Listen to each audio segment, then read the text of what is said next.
Hola, it's your girl Sav. So, yesterday I posted a video on disengagement, and it's actually really funny now when I think about it, just because there were habits, thought patterns, behaviors that I needed to disengage from that I hadn't seen until I actually posted that video, and I was like, oh, so yesterday I was just in the thick of it, right? I was in the thick of my thoughts, feelings, and emotions. I haven't been in that kind of state for a really long time, where the thoughts spiral, because I know how to shift really quickly.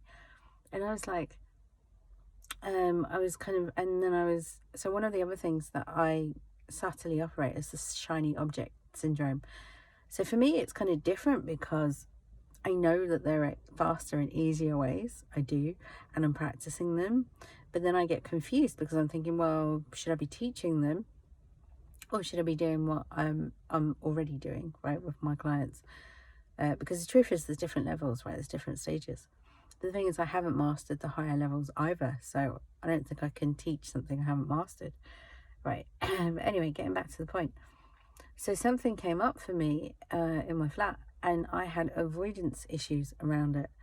So I didn't tackle it head on. I kind of partially did, but not fully. And so it was really interesting to me because today I woke up and I was like, I'm not having another day like yesterday.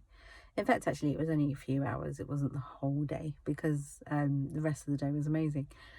But anyway, so I nipped it in the bud this morning before actually I did do my meditation in the morning, but it wasn't hitting the way it normally does.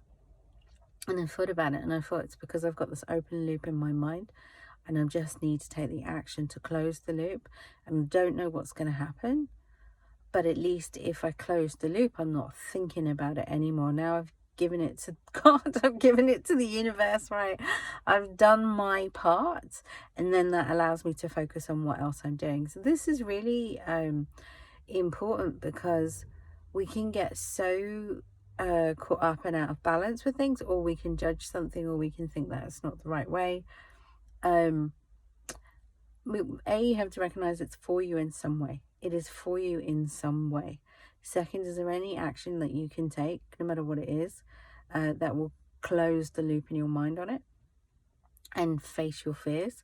And then the third one is, what are you deciding, right? What are you deciding? Because before that moment, I'd made a really strong, firm, clear decision over the Christmas break, actually. And I was really coming into that decision. And so when you're in that high frequency and you have a thought, sometimes it manifests straight away, right? Which is a bit annoying if it's a negative thought. But the point is, I don't want to go backwards, right? I don't want to move backwards. I don't want to overthink. I don't want to trust other people's advice over my own. I still want to remain coachable, right? So it's not about being closed, because the messages from God can come through all kinds of ways. But it was really about solidifying into my firm decision and staying in the frequency of my next embodied choice, right? Because that's where we get the most wobbles, is when we're not able to practice and hold that frequency. And this comes out in a number of ways. I've seen it in personal development so many times, actually. I really hope this is not the third time that I repeat this. I'm just being totally honest, right? I've seen it with Chris Duncan, I've seen it with another coach, and I've seen it with another two coaches, and they're all like, you have to be in the creative focus, and you don't have to heal trauma. But what they're saying is true. It's not that it's not true. The difficulty is, what you've practiced for such a long time sometimes needs to be seen before you can choose something new. So it's not that you have to go looking for decades of trauma or try and figure it all out. You do want to get to the roots, but it's understanding how to maintain your focus, basically, is what it is. It's understanding how to maintain your focus and do what you love. And you can do that in a myriad of different ways, right? So I found that the emotional density, releasing the emotional density as fast as possible, is one of the ways you can move at a pace that you can actually hold those higher frequencies without self-sabotaging, with being able to move through any resistance that comes up. But also understanding that it does take effort. Like, it's not that it's effortless. It's just more that you're coming into alignment with ease, right? So you don't want it to be hard work, but you're also not trying to skip where you are now, right? Because where you are now isn't where you're going to be as long as you hold the frequency. And every time you move up, it gets easier, right? It gets easier. So I've seen a lot with personal development gurus, when they come into that easier frequency, they then think that it never needed to be hard in the first place. And that might be true, but from what I have discovered along my whole journey, is that those people that get to the higher states, the higher realms, and the more states of ease, have put decades of work in, right? They just have. They've put in decades of work. So, yeah, so my point on this video is, what are you holding strong with? And if something comes up in your life that jars you, because there's different things for different people, right? So for me, I don't get jarred by the same things that you're going to get triggered by. I just don't. I get triggered by other things that you probably think are not that big, right? But I will use it as an opportunity to see what it is showing me about me and my vessel, right? So that I do come back to purity, right? Because I don't want, and I even wrote a really long prayer yesterday before I went to bed. I was like, dear God, I am struggling today. Like, I don't normally struggle, but I am struggling to have positive thoughts. And it isn't just about myself, it's also about the people around me as well. And the people that I've come into contact with, and the people that, that weren't operating the same levels of truth that I was, right, to a certain extent, not fully, right, because everything is your interpretation, your meaning of it, even if it's not a reflection of you. So I wrote the letter, and then when I woke up this morning, I'm not joking, I felt different. So I felt really different. But my number one thing is, I shall not be fucking moved, right, from the decision that I've made, from that highest frequency. I am not going to be moved from it. I am going to roll with the inspiration, the ideas, and the lessons, and whatever else it is that I need to come into maturity. But that decision that was made, that was made from my heart, is the decision that I'm keeping, right? When I say keeping, it's not with attachment. So it's actually letting it all go, doing what I love, and trusting, having faith that it's done. I can feel it, I can see it, I can hear it, I can interact with it, I can play with it, right? It's done, it's done, it's done, it's done, it's done. And then as other people are around me are moving through their own things, and they have their own how do I say it? They've got their own stories. Instead of them attaching to me, right, as their savior, or what used to be the other thing, the other part of the drama triangle, which I no longer want to participate with, now they can just see me as a light, right, which models to them that everything is possible, right? So it's not like I don't have to carry anybody. I don't have to see anyone in their lowest forms. I can see them at their highest forms as much as I can, right, in this new state, without having to compromise my own integrity or my own values. I've got to be honest, it's quite a skill. It really is, it's quite a skill. And this was a lot longer than I thought it was going to be, so I'll probably post this one on YouTube, but yeah, like, I move through the process too. I am human too, but I'm still making great decisions. My life has been incredible for the last 4 to 5 years. Sure, I've had some moments where, like, even like yesterday when I was like, oh my God, like, I'm not used to this. but yeah, once you know who you are, you just deepen, and you deepen into that understanding. So here's the other thing that I discovered yesterday, because I came across another business coach, and there's another one that I really love, so I'm probably going to end up working with her. She speaks in the way that I need to hear it. She also challenges me on things that, you know, parts of me aren't ready for yet. But there was another one, and she came up with this whole kind of thing around business and marketing and selling on the intangible.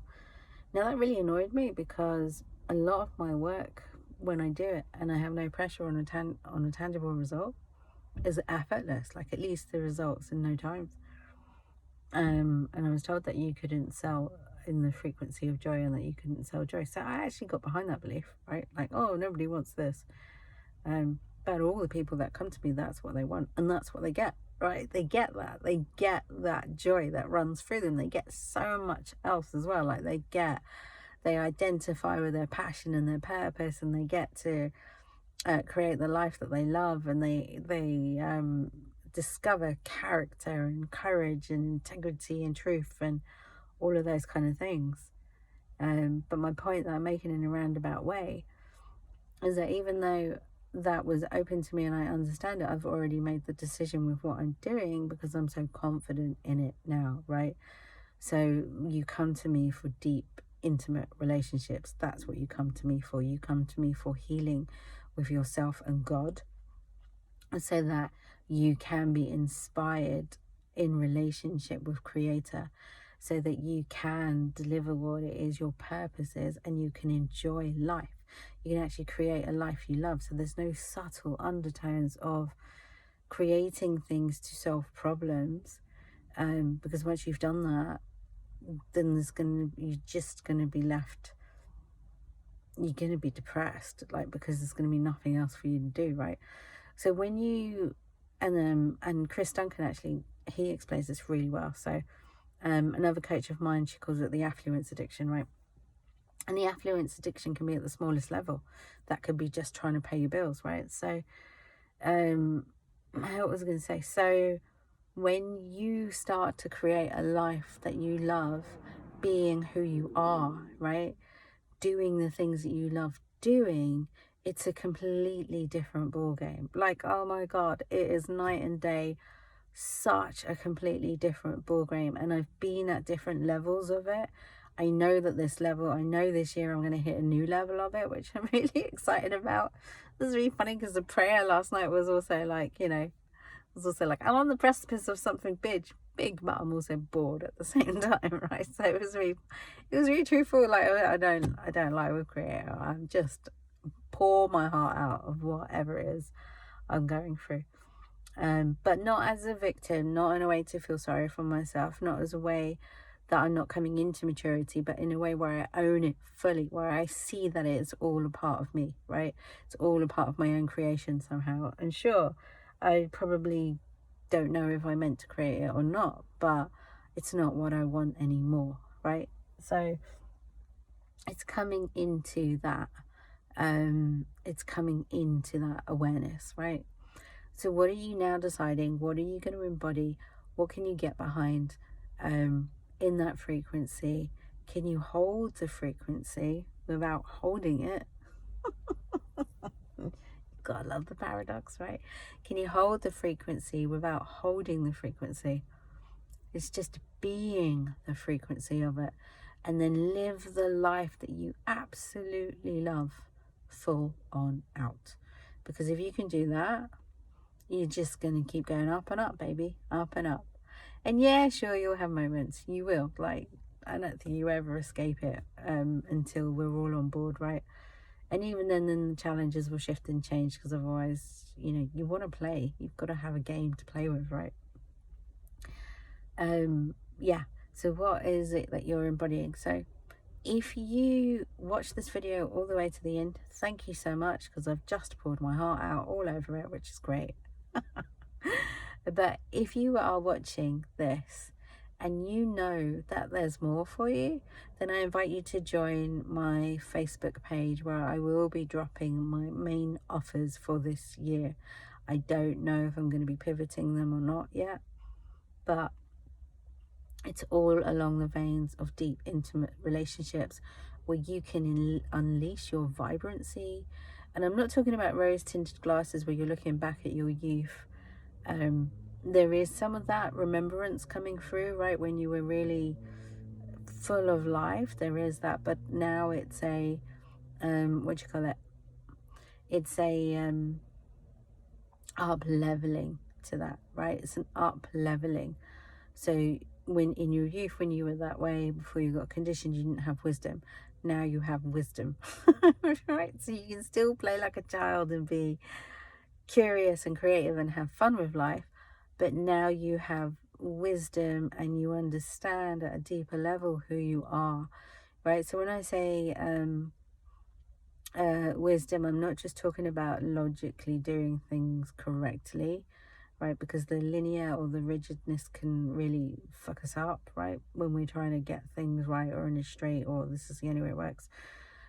It's more in coming to understanding with what the wisdom is in that time, right? In that place, and understanding that there are core frameworks and guidelines and principles that work and have always worked. Right? Otherwise we would be in complete chaos. So we do need structure, right? We do need structure. All right, guys, take care. And I hope you have a wonderful day. Bye bye.